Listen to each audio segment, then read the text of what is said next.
ಪಾಕಿಸ್ತಾನದ ಎಲ್ಲಾ ದಾಳಿಗೂ ಭಾರತೀಯ ಸೇನೆಯಿಂದ ತಕ್ಕ ಉತ್ತರವನ್ನ ಕೊಡಲಾಗಿದೆ. ಪಾಕಿಸ್ತಾನದ ದಾಳಿಗಳ ಕುರಿತು ಭಾರತೀಯ ಸೇನೆಯಿಂದ ಸ್ಪಷ್ಟನೆ ಸಿಕ್ಕಿದೆ. ಇಡೀ ಪಶ್ಚಿಮ ಗಡಿಯಲ್ಲಿ ಡ್ರೋನ್ ಶಸ್ತ್ರಾಸ್ತ್ರಗಳನ್ನ ಬಳಸಿ ದಾಳಿ ಮಾಡಲಾಗಿದೆ. ಪಾಕ್ನ ಡ್ರೋನ್ ದಾಳಿಗಳನ್ನ ಯಶಸ್ವಿಯಾಗಿ ವಿಫಲಗೊಳಿಸಿದ್ದೇವೆ. ಎಲ್ಒಸಿಯಲ್ಲಿ ಪಾಕ್ ಸೇನೆಯಿಂದ ಕದನ ವಿರಾಮ ಉಲ್ಲಂಘನೆ ಆಗ್ತಾನೆ ಇತ್ತು. ಪದೇ ಪದೇ ಕದನ ವಿರಾಮ ಉಲ್ಲಂಘಿಸ್ತಾ ಇದ್ರು.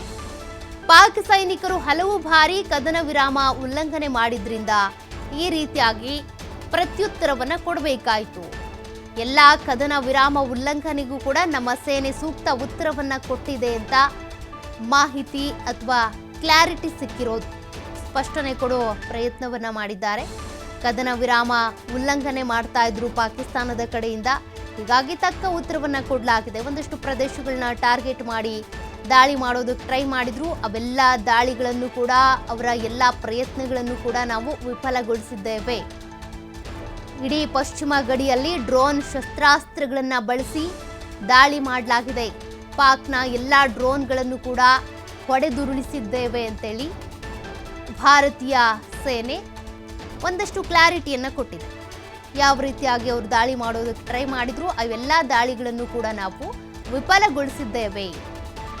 ಅಂದರೆ ಅವರ ಕ್ಷಿಪಣಿಗಳು ನಮ್ಮ ಭೂಮಿಗೆ ಬಂದು ಬೀಳೋದಕ್ಕೂ ಮುಂಚೆನೇ ಆಗಸದಲ್ಲಿಯೇ ಅವರ ಕ್ಷಿಪಣಿಗಳನ್ನು ಉಡಾಯಿಸುವಂಥ ಕೆಲಸವನ್ನು ನಮ್ಮ ಭಾರತೀಯ ಸೇನೆ ಮಾಡಿದೆ. ಏರ್ ಡಿಫೆನ್ಸ್ ಸಿಸ್ಟಮ್ ಮೂಲಕ ಅವರ ಕ್ಷಿಪಣಿಗಳನ್ನು ಧ್ವಂಸ ಮಾಡಲಾಗಿದೆ. ಜೊತೆಗೆ ಡ್ರೋನ್ ಬಿಟ್ಟರೂ ಕೂಡ ಡ್ರೋನ್ಗಳನ್ನು ಕೂಡ ಉಡೀಸ್ ಮಾಡಲಾಗಿದೆ. 40ಕ್ಕೂ ಹೆಚ್ಚು ಡ್ರೋನ್ಗಳು, 60ಕ್ಕೂ ಹೆಚ್ಚು ಮಿಸೈಲ್ಗಳು ಇವೆಲ್ಲವನ್ನು ಕೂಡ ಭಾರತೀಯ ಸೇನೆ ಉಡೀಸ್ ಮಾಡಿದೆ. ಇದ್ರ ಮೂಲಕ ಭಾರತ ಗಡಿಯಲ್ಲಿ ಕಾದು ಕೂತಿದೆ, ಜನರನ್ನ ರಕ್ಷಣೆ ಮಾಡ್ತಾ ಇದೆ. ಪ್ರತಿಯೊಬ್ಬರು ಕೂಡ ಇವತ್ತು ಬದುಕಿದ್ದಾರೆ, ಅವರವ್ರ ಕೆಲಸ ಕಾರ್ಯಗಳಲ್ಲಿ ಬ್ಯುಸಿ ಆಗ್ತಾ ಇದ್ದಾರೆ ಅಂತ ಅಂದರೆ, ಕಣ್ಣು ಬಿಟ್ಟಿದ್ದಾರೆ ಅಂತ ಅಂದರೆ, ಕಣ್ಣು ಮುಚ್ಚದೆ ಗಡಿಯಲ್ಲಿ ಸೈನಿಕರು ಆ ರೀತಿಯಾಗಿ ಹೋರಾಡಿ ಎಲ್ಲ ಭಾರತದ ವಿರುದ್ಧ ಯಾವ ರೀತಿಯಾಗಿ ಪಾಕ್ ಸೇನೆ ಒಂದಷ್ಟು ದಾಳಿಗಳನ್ನ ಮಾಡ್ತಲ್ಲ ಅವೆಲ್ಲ ದಾಳಿಗಳನ್ನು ಕೂಡ ವಿಫಲಗೊಳಿಸಿದ್ರಿಂದ ಪ್ರತಿಯೊಬ್ಬರು ಕೂಡ ಇವತ್ತು ಕಣ್ಣು ಬಿಟ್ಟಿದ್ದಾರೆ, ಅವರವರ ಕೆಲಸ ಕಾರ್ಯಗಳಲ್ಲಿ ಬ್ಯುಸಿ ಆಗ್ತಾ ಇದ್ದಾರೆ. ಇಲ್ಲ ಒಂಚೂರು ಮೈ ಮರ್ತಿತ್ತು ಪಾಕಿಸ್ತಾನದ ಸೇನೆ ಬಂದಂಥ ಸಂದರ್ಭದಲ್ಲಿ, ಭಾರತೀಯ ಸೇನೆ ಒಂಚೂರು ಏನಾದರೂ ಮೈ ಮರ್ತಿತ್ತು, ಅಲರ್ಟ್ ಆಗಲಿಲ್ಲ ಅಂತ ಅಂದಿದ್ರೆ ಬಹಳ ದೊಡ್ಡ ಅನಾಹುತವೇ ಆಗ್ತಾ ಇತ್ತು. ಆ ದೊಡ್ಡ ಮಟ್ಟದಲ್ಲಿನೇ ದಾಳಿ ಮಾಡಬೇಕು, ಭಾರತೀಯ ಒಂದಷ್ಟು ನೆಲೆಗಳ ಮೇಲೆ ದಾಳಿ ಮಾಡಿ ಅವರನ್ನು ಧ್ವಂಸ ಮಾಡಬೇಕು ಅಂತಾನೆ ರೆಡಿಯಾಗಿ ಬಂದಿತ್ತು ಪಾಕಿಸ್ತಾನ ಸೇನೆ. ಬಟ್ ಪಾಕಿಸ್ತಾನದ ಸೇನೆಯ ವಿರುದ್ಧ ಪ್ರತಿ ಕ್ಷಣವೂ ಕೂಡ ನಮ್ಮ ಭಾರತೀಯ ಸೇನೆ ಸನ್ನದ್ಧವಾಗಿ ಯುದ್ಧಕ್ಕೆ ರೆಡಿಯಾಗಿ ನಿಂತಿತ್ತು ಅನ್ನೋದು ಅವರಿಗಿನ್ನೂ ಗೊತ್ತಿರಲಿಲ್ಲ ಅನ್ಸುತ್ತೆ. ತಮ್ಮ ಸಾಮರ್ಥ್ಯದ ಬಗ್ಗೆನೇ ತಾವು ಅರ್ತಿರಲಿಲ್ಲ, ಇನ್ನು ಭಾರತದ ಸಾಮರ್ಥ್ಯದ ಬಗ್ಗೆ ಹೇಗೆ ಅರಿವಿರುತ್ತೆ.